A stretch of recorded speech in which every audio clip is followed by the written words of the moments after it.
पुनः तारा ज्योतिष में आप सभी का स्वागत है। आज मैं ऐसे रहस्य का पर्दा उठाने जा रहा हूं कि जिसके विषय में आप लोग जान करके भी अनजान हैं। तो आज हम बताने जा रहे हैं कि सबसे ज़्यादा क्या आप लोग जानते हैं कि हमारी रक्षा इस जीवन में कौन करता है, या हर समय यह शरीर हर समय मृत्यु के मुख में होती है, लेकिन हमारी रक्षा कौन करता है, क्या आप जानते हैं? बिल्कुल शायद आप लोग इससे अज्ञान होंगे।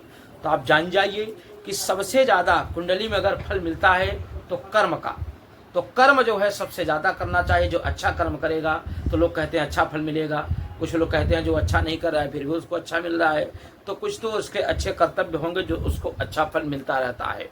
तो आप जानिए कि आपकी रक्षा केवल वो ड्राइवर करता है जो आपके शरीर को चलाता है, जो आपको स्थिर रखता है। आप कहीं भी हैं, कहीं प्लेन क्रैश हो जाए आपके ऊपर, आप गाड़ी से चल रहे हैं एक्सीडेंट हो जाए, बादल फट जाए या कोई उल्का पिंड गिर जाए, कुछ भी आपके साथ हो सकता है। कुछ भी कहीं भी किसी भी वक्त कोई दूसरी गाड़ी आपके ऊपर आ जाए, हस्बैंड वाइफ से झगड़े हो जाए, भाई भाई में झगड़े हो जाए, बच्चों में झगड़े हो जाए, कोई भी आपको मार दे, तो जो शरीर है हर समय रिक्स में रहती है, हर समय ये मौत के मुंह में रहती है। तो हमारी रक्षा कौन करता है? हमारा ड्राइवर। जो हमारे शरीर के अंदर एक ड्राइवर होता है, जब हम ईश्वर को समय देते हैं तो ईश्वर मुझे समय देता है।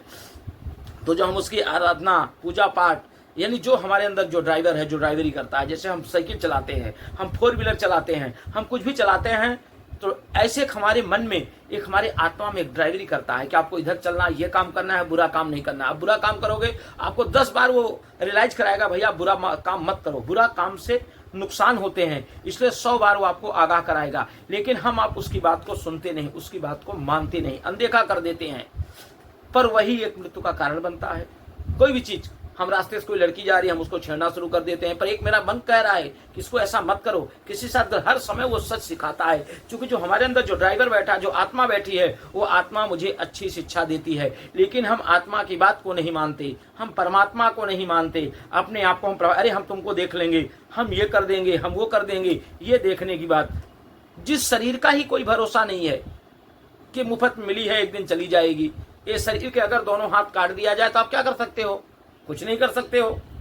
लेकिन यही शरीर जब युवा अवस्था में रहती है, हम तुम्हारा देख लेंगे, हम ये कर देंगे, हम तुम्हारा मर्डर कर देंगे, हम ये कर देंगे, सारी धमकियां इंसान देते रहता है, जिससे मुख से वाणी से, पर मन बार बार बोलता है कि नहीं ऐसा मत करो।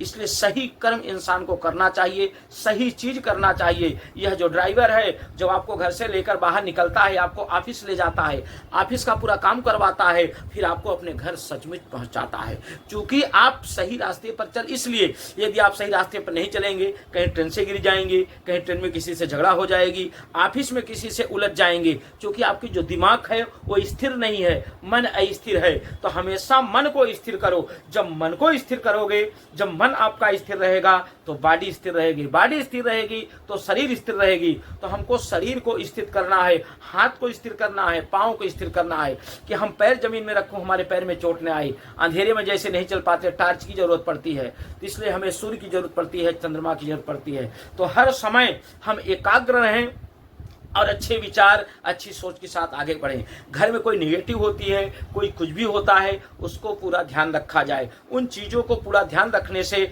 आपके चीज़ों में ना कोई तकलीफ होगी, न किसी प्रकार की अव्यवस्थाएं होंगी।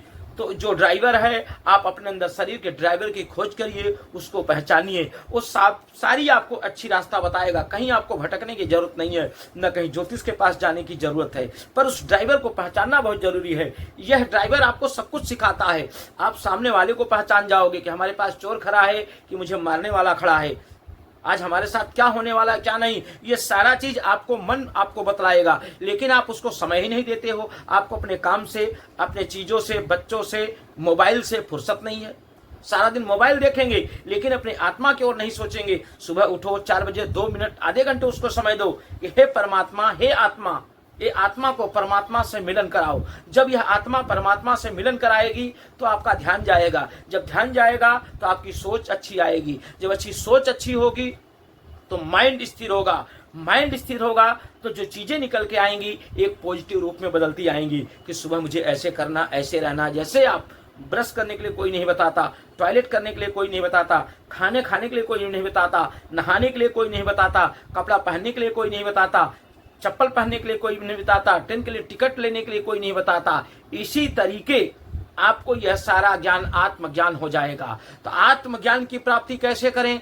अच्छे लोगों से मिलिए, अच्छे विचार रखिए, अच्छा काम करिए।